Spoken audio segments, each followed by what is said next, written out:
found that nothing in life is worthwhile unless you take risks. Nothing. Nelson Mandela says, there is no passion to be found playing small and settling for a life that's less than the one you're capable of living. Now, I'm sure in your experiences in school and applying to college and picking your major and deciding what you want to do with life, I'm sure people have told you to make sure you have something to fall back on. Make sure you got something to fall back on. But I never understood that concept, having something to fall back on. If I'm going to fall, I don't want to fall back on anything. I want to fall forward. I figure at least this way I'll see what I'm going to hit. Without consistency, you'll never finish. So do what you feel passionate about. Take chances.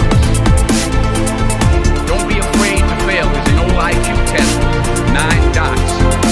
And you had to draw 5 lines with a pencil within these 9 dots without lifting the pencil.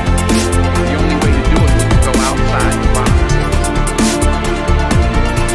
Don't be afraid to think outside the box. Don't be afraid to fail big, to dream big. But remember, dreams without goals are just dreams. Reggie Jackson struck out 2,600 times in his career, the most in the history of baseball. But you don't hear about the strikeouts. People remember the home runs. Thomas Edison conducted 1,000 failed experiments. Did you know that? I didn't know that. Because the 1,001st was the light bulb. Fall forward. Every failed experiment is one step closer to success. You've got to take risks, and I'm sure you've probably heard that before, but I want to talk to you about why that's so important. You will fail at some point in your life. Accept it. You will lose. You will embarrass yourself. You will suck at something. There's no doubt about it.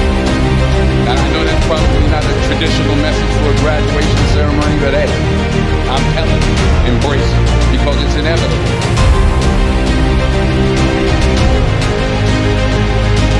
In the acting business, you fail all the time. Early on in my career, I auditioned for a part in the role. Perfect role for me. Except the fact I can't sing.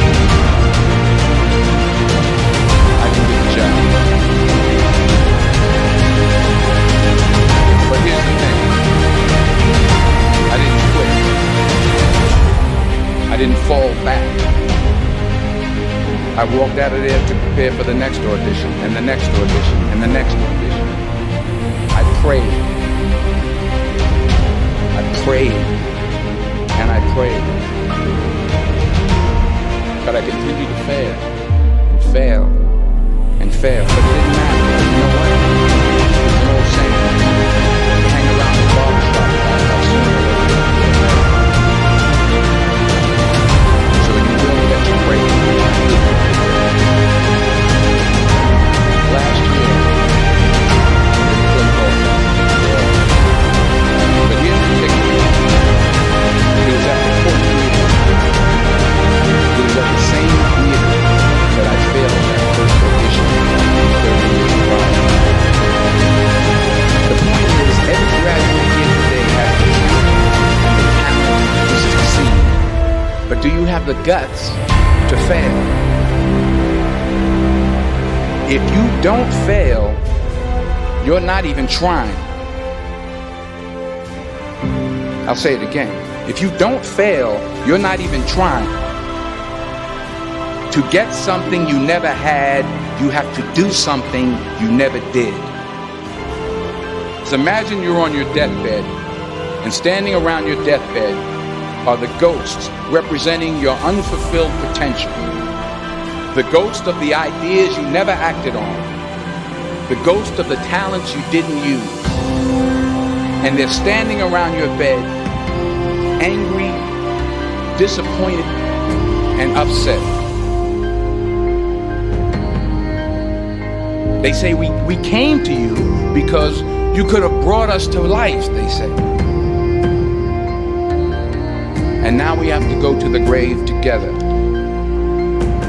So I ask you today, how many ghosts are going to be around your bed when your time comes?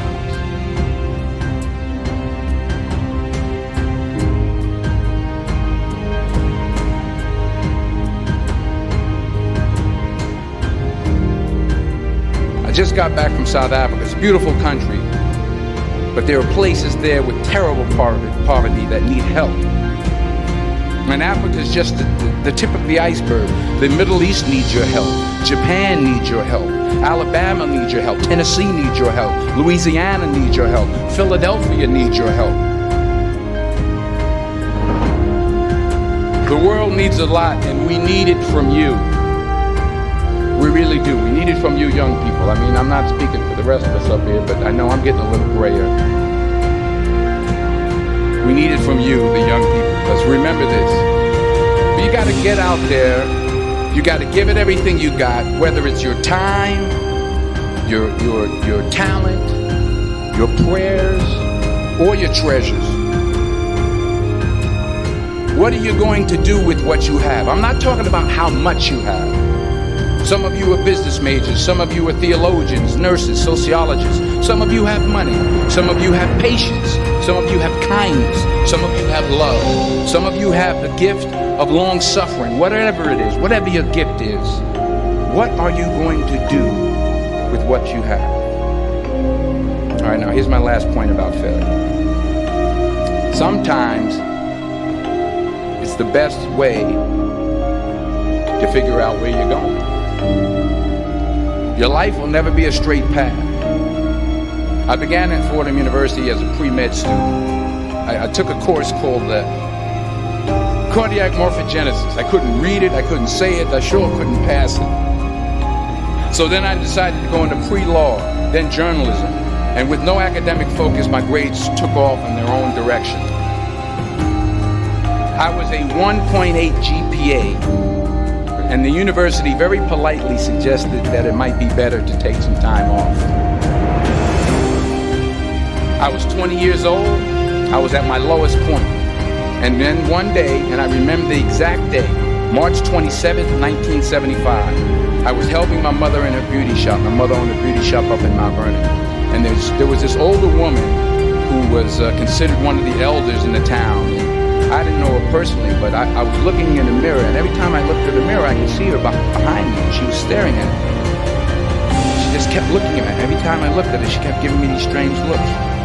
So she finally took the dryer off her head and said something I'll never forget. She said, "Young boy, I have a prophecy, a spiritual prophecy." She said, "You are going to travel the world and speak to millions of people."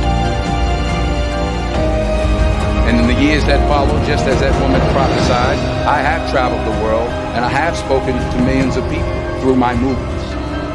Millions who up till this day couldn't see me. Who up till this day I couldn't see while I was talking to them. And they couldn't see me. They could only see the movie.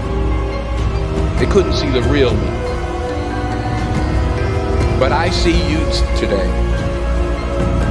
And I'm encouraged by what I see. And I'm strengthened by what I see. Because taking risk is not just about going for a job. It's also about knowing what you know and what you don't know. It's about being open to people and to ideas. The chances you take, the people you meet, the people you love, the faith that you have, that's what's going to define you. Never be discouraged. Never hold back. Give everything you've got.